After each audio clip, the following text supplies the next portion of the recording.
You spent your entire life paying for your final reward, a safe, peaceful retirement. You believe you are free from risk, free from bosses, free from consequences. For these 6 people, that freedom was the one variable that lured them to the most brutal, shocking, and irreversible ends. It is a dark lesson in the price of liberty.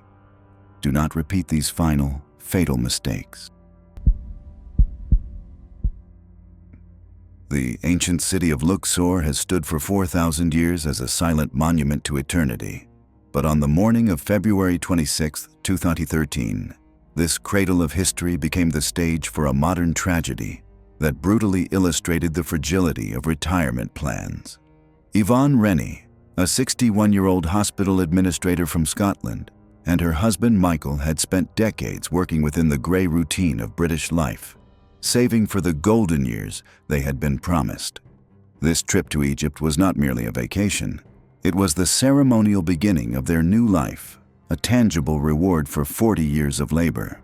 They were sensible people who chose a sunrise hot air balloon ride because it was marketed as a serene, gentle way to view the Valley of the Kings, a slow-moving drift that felt as safe as standing on a balcony. The massive Ultra Magic N425 carried 20 passengers into the cool pre-dawn air, floating effortlessly above the sugarcane fields in a display of silent engineering. For 45 minutes, the experience was flawless, a panoramic validation of every sacrifice the Rennies had made. The pilot began the descent toward a field west of the Nile, a routine maneuver performed thousands of times, and as the basket hovered just 10 feet above the soil, the ground crew ran forward to grab the mooring lines. It was here, in the friction between the sky and the earth, that a catastrophic mechanical failure dismantled their future in less than 3 seconds. A fuel hose, the high-pressure lifeline feeding the burner, violently ruptured. It was a structural breach that sprayed highly pressurized propane directly onto the pilot and the open flame, instantly igniting a ferocious fire within the confined space of the wicker basket. The silence was shattered by the roar of combustion and primal panic. The pilot, caught in the blaze, jumped or was thrown from the basket, dropping the few meters to the ground. In the chaos of that split second, Michael Rennie also managed to escape, tumbling onto the soft earth below, battered but alive. This moment of survival, however, triggered a merciless law of physics that would seal his wife's fate. A hot air balloon is a delicate equilibrium between 2 opposing forces, the lift generated by heat and the ballast weight of the passengers, anchoring it to gravity. When the pilot and Michael exited, the system suddenly lost over 300 pounds of mass in an instant, but the fire continued to pump superheated air into the envelope. The equation was unbalanced in the most lethal way possible. Relieved of its anchor, the balloon did not settle. It shot upward like a rocket. Yvonne Rennie was still inside. She had hesitated, perhaps frozen by the paralysis of trauma or trapped by the shifting crowd. But within seconds, the ground was no longer 10 feet away. It was 100, then 500. Michael, standing in the dirt, injured and in shock, could only watch in helpless horror as his wife was carried away from him, not by the wind, but by the physics of buoyancy. The balloon transformed into a terrifying pillar of fire against the blue sky, rising rapidly while the fire engulfed the basket from the inside out. For the tourists on the ground, time seemed to dilate, stretching this horrific ascent into an eternity of silence. As the craft ascended to nearly 1,000 feet, the intense heat compromised the gas canisters, leading to a secondary explosion that destroyed the envelope. The laws of aerodynamics gave way to the laws of gravity. The burned frame of the basket plummeted from the apex of its flight, crashing into the cane fields with fatal velocity. The impact was absolute. The physiological trauma sustained was instantly terminal, rendering medical intervention irrelevant. Yvonne Rennie's retirement ended not in a quiet home, but in a field in Egypt, separated from her husband by a vertical distance that could never be bridged. The investigation cited maintenance failures, But the true horror lies in the cruel mechanics of the separation. Michael's survival was the physical cause of the balloon's rapid ascent, a haunting paradox where the act of living for one person inadvertently doomed the other to the sky. On the calm, dark waters of the Tyrrhenian Sea, the Costa Concordia moved through the night like a floating fortress designed to insulate 4,000 souls from the indifferent power of the ocean. But for 71-year-old Francis Servel and his wife Nicole, this voyage was the tangible reward for a lifetime of labor. They were ordinary people from France who had reached that coveted horizon known as retirement, believing they had finally entered a zone of safety where the struggles of survival were a thing of the past. The ship was a masterpiece of modern engineering that projected an illusion of invincibility. But on the night of January 13, 2012, that illusion was shattered when the vessel's hull tore open against the granite teeth of the Luxor reef. The laws of physics instantly reclaimed their dominion over the luxury liner as the lights flickered and died, replaced by the red glow of emergency strobes and the terrified screams of passengers as the massive ship began to list. In the chaotic hour that followed, the ship did not just sink. It capsized, rolling onto its starboard side and turning floors into walls, corridors into vertical shafts, and safe havens into lethal traps. Francis and Nicole found themselves on the open deck, surrounded by a panic that defied description, a crushing stampede of humanity fighting for the limited spaces in the lifeboats. But as the angle of the list increased, a terrifying reality set in. The lifeboats on the port side were suspended too high to be launched, and the ones on the starboard side were already full. The system designed to save them had failed completely. Francis Servel looked at the chaotic scene and realized that the window for evacuation was closing with mathematical certainty as the sea rose to meet them, dark, cold, and hungry. It was at this precise moment that the supply chain of survival broke down. There was only one life jacket available between them. Nicole Servel stood paralyzed by a fear that was compounded by a critical biological disadvantage. She did not know how to swim. In the middle of the Mediterranean winter, without buoyancy, she was statistically guaranteed to perish within minutes of entering the water due to exhaustion and panic. Francis, standing on the tilting deck of a sinking Leviathan, performed a rapid, silent calculation that transcended instinct. He understood that two people could not survive with one flotation device, and he understood that without it, his wife's death was an absolute certainty. With a calmness that stood in stark contrast to the screaming crowd around them, Francis made the final decision of his retirement, taking the life jacket, the only object that guaranteed a future, and strapping it onto his wife's body, securing the buckles with the precision of a man closing a deal with fate.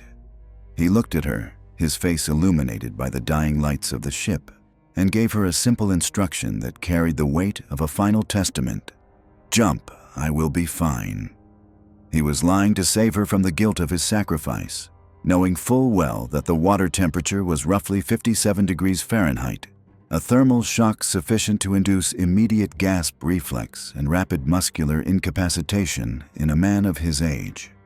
He pushed her toward safety, and then, stripped of his own protection, Francis Servel stepped off the edge of the ship and plunged into the black water.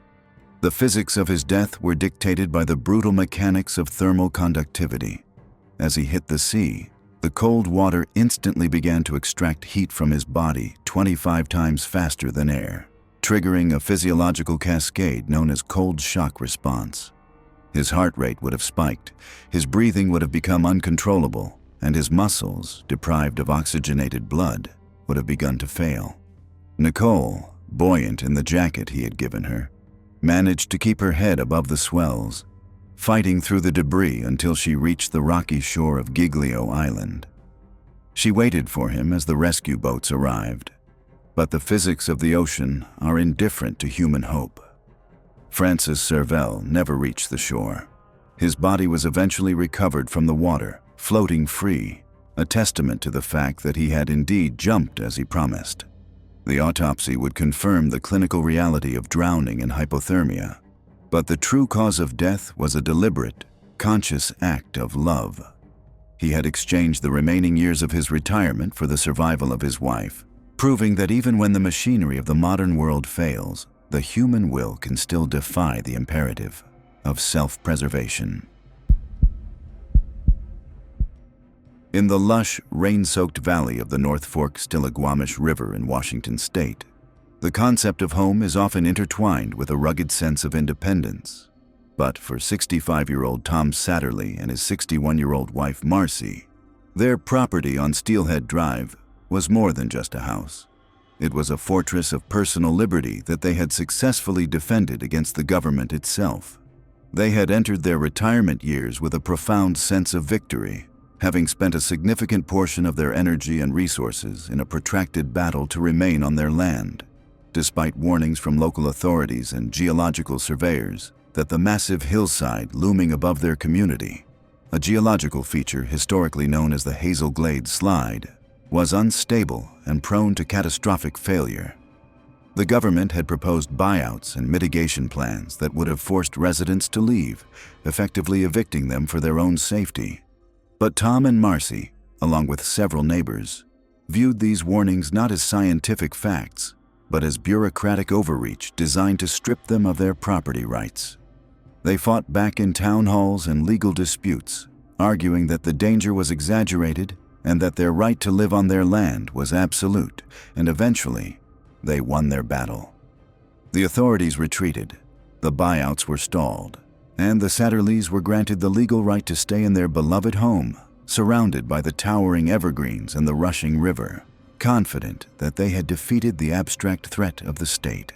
On the morning of Saturday, March 22, 2014, the couple was enjoying the quiet, slow pace of the life they had fought so hard to secure.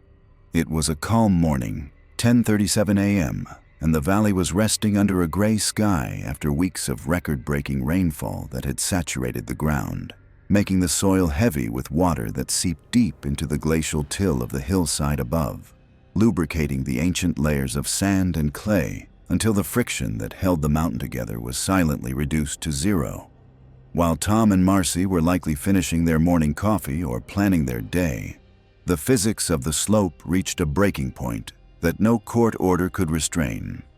Without a single warning tremor, a massive section of the hill, approximately 1 square mile in size, detached from the bedrock. This was not a slow-moving landslide that allowed for evacuation. It was a phenomenon known as soil liquefaction, where millions of tons of earth did not slide, but flowed like a terrifying river of concrete, accelerating instantly to speeds exceeding 60 miles per hour. The sound would have been the first and only warning, a deafening, low-frequency roar that sounded like a freight train descending from the sky, drowning out the birds and the river. In less than 60 seconds, the slide crossed the entire valley floor, displacing the river and obliterating everything in its path with a kinetic energy comparable to a tactical nuclear weapon. The Satterlee home, the physical symbol of their legal victory and their retirement dreams, was not merely damaged, it was completely obliterated. The wall of mud, trees, and debris slammed into the structure with such immense force that the house was instantly demolished before being buried under 40 feet of churning earth. Tom and Marcy never had a chance to run, to call for help, or perhaps even to fully comprehend that the mountain was moving. The safety they had secured through litigation was instantly nullified by the objective reality of geology. The impact caused immediate, fatal blunt force trauma, ending their lives in a fraction of a second. The mud finally halted its advance miles down the valley. The irony of their fate was as heavy as the soil that covered them. They had fought the government for the right to remain on that specific patch of land, and the mountain had granted that wish with a cruel, permanent finality. In the days that followed, the site became a graveyard, a silent expanse of gray mud where a vibrant neighborhood once stood. And while rescuers worked tirelessly to recover the victims, the destruction was so absolute that identification required DNA analysis. When they were finally found, they were together, reclaimed by the very earth they had refused to abandon. The tragedy of Tom and Marcy Satterlee is not just a story of a natural disaster. It is a brutal lesson in the limits of human autonomy. They believed that a legal victory could dictate the terms of their reality, but they failed to understand that the laws of physics do not recognize property rights, grandfather clauses, or judicial appeals. They had spent their retirement fighting to live in the shadow of a threat they didn't believe in, and in the end, the only verdict that mattered was the one delivered by the saturated soil of the Hazel Glade, which buried their plans. In the dense, misty isolation of Coos County, Oregon, the boundary between the human world and the raw, unfeeling laws of nature is often defined by nothing more than a wire fence. But for 69-year-old Terry Vance Garner, that boundary was an illusion he had carefully maintained for years through routine and affection. Garner was a man who had already survived the worst that humanity could offer. He was a Vietnam veteran who had endured the chaos of jungle warfare and returned home with the invisible scars of post-traumatic stress disorder, seeking a quiet retirement in the rhythmic, predictable life of a farmer. For decades, he found a fragile peace in raising animals, particularly his pigs, creatures he treated not merely as livestock but as individual companions, often naming them and scratching their backs, believing that the bond of domestication had replaced their primal instincts with a form of loyalty. He was a large man, confident in his ability to manage his herd, even though some of the sows had grown into biological giants, weighing in excess of 700 pounds, massive, muscle-bound engines of consumption that were heavier than a grand piano and possessed immense physical power. On the morning of Wednesday, September 26, 2012, Terry followed the routine that had defined his post-military life. He stepped out of his farmhouse to feed the animals, driving his old vehicle to the enclosure where the herd was waiting. It was a mundane task, a simple transfer of energy from the farmer to the farm, but on this specific morning, the hierarchy of the food chain was about to be violently and completely inverted. Terry entered the pen alone, as he had done thousands of times before, surrounded by the grunting, hungry mass of animals he had raised from birth. And then, the timeline of his life abruptly ended in a silence that no witness would ever be able to break. Several hours later, when Terry failed to return to the house, a concerned family member went to the enclosure to look for him, expecting to find him fixing a fence or perhaps dealing with a simple mechanical issue. But instead, they walked into a scene of quiet, existential horror that defied immediate comprehension. The farmer was gone. His vehicle was there, and the pigs were there, moving sluggishly in the mud. But of Terry Garner, there was almost no physical trace. It was only upon closer inspection of the feeding ground that the gruesome reality revealed itself. Lying in the dirt were Terry's dentures and a few scattered shreds of his clothing. The realization hit with the force of a physical blow. The herd was responsible for his death, leaving almost nothing behind. The investigation that followed was a grim exercise in deduction because the consumption was so total that the medical examiner could not determine a precise cause or sequence of the fatality. It is possible that Terry suffered a sudden medical emergency, such as a massive heart attack, and collapsed into the pen, becoming an inert object that triggered the pig's opportunistic scavenging instinct. However, the darker, equally plausible theory, supported by previous reports of aggression from at least one of the large sows, suggests that one of the 700-pound animals, driven by hunger or territorial irritation, knocked him to the ground. Once a man of his age is horizontal in a pen of such massive creatures, the outcome is mathematically inevitable. The sheer weight of the animals would have pinned him down, causing fatal compressive asphyxia or blunt force trauma. Pigs are omnivores with a digestive system designed for absolute efficiency. In the span of just a few hours, they had left behind almost no recoverable remains, aside from the inedible porcelain of his teeth. The tragedy of Terry Vance Garner is a chilling reminder of the fragility of human dominance. He was a man who survived the jungles of Vietnam and the engineered violence of war, only to be erased by the very creatures he nurtured in his quest for peace. He had planned to live out his days on the land he loved, but in a final, brutal twist of fate. He did not just die on his farm, he became part of it, absorbed into the biological cycle of the herd in a total negation of his identity, proving that nature does not feel gratitude, it only feels hunger.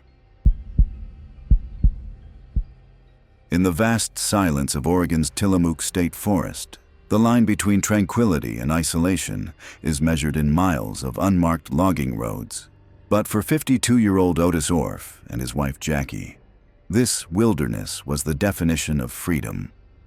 They had entered an early retirement, spending their time exploring the Pacific Northwest in their rugged Jeep Cherokee, a metal cocoon that carried them far from the predictable grid of suburban life.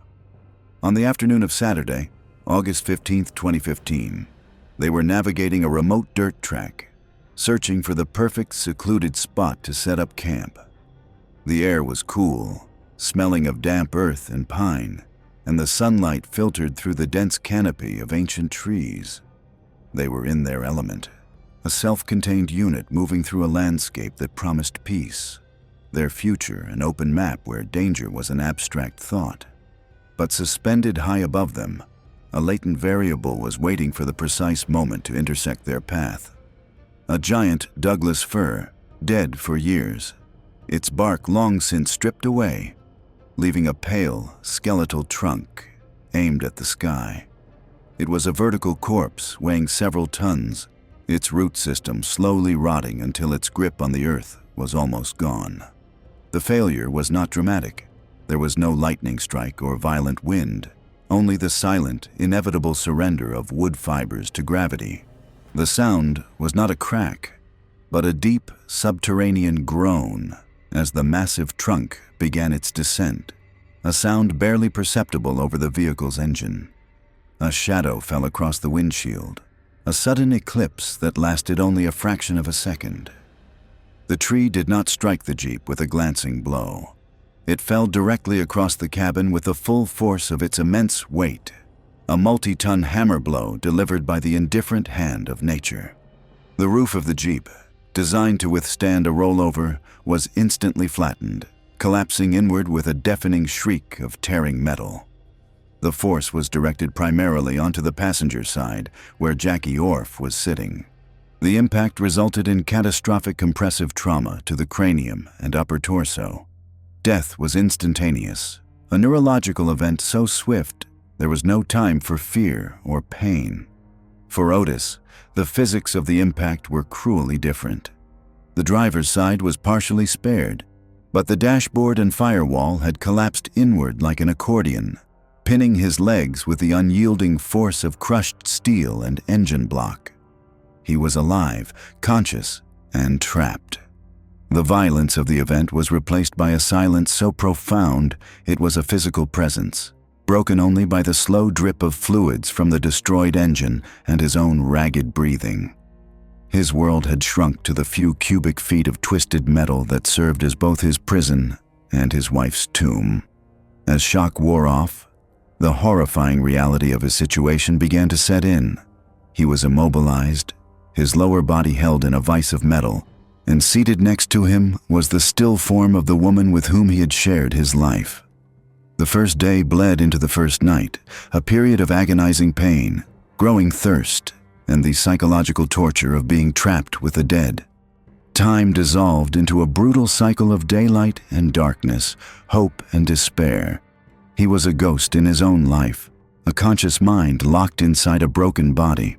By the second day, dehydration and his injuries had pushed him to the edge of delirium. His rescue was not the result of a coordinated search, but of pure, random chance. A group foraging for mushrooms happened to wander down the same overgrown track and stumbled upon the wreckage. They found a vehicle crushed into the earth by a force of nature, and inside, a man who was somehow, miraculously, still breathing. Otis Orff had survived for 2 days next to his deceased wife, a prisoner of a silence broken only by the arrival of strangers. He had survived the impact, but his future and the retirement they had planned together had been crushed in that same instant. leaving him a prisoner of a silence that would follow him for the rest of his life. The Appalachian Trail in western Maine is not a path. It is a negotiation with an ancient and indifferent wilderness, a thin ribbon of trodden earth carved through a landscape that does not want to be tamed.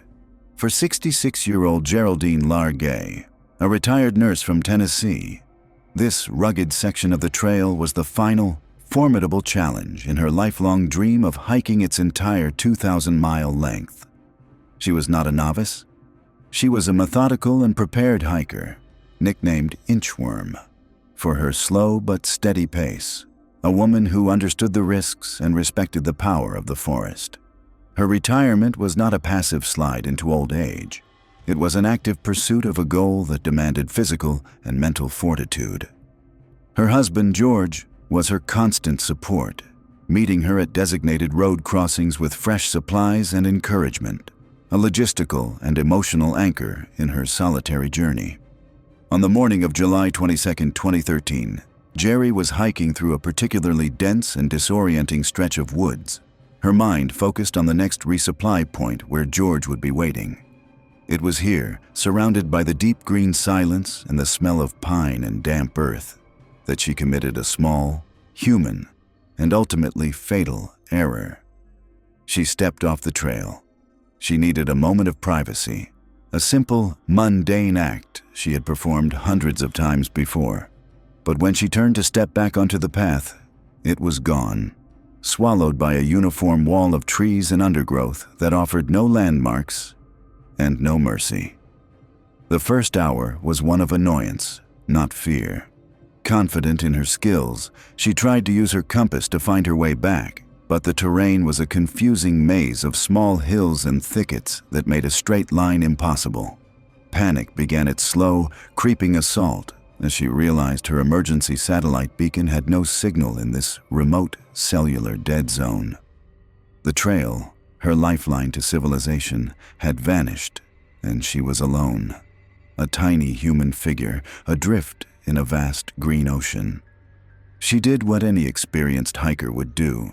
She stopped moving and set up a camp, conserving her energy and her dwindling food supply, believing that the search parties would surely find her within a day or two.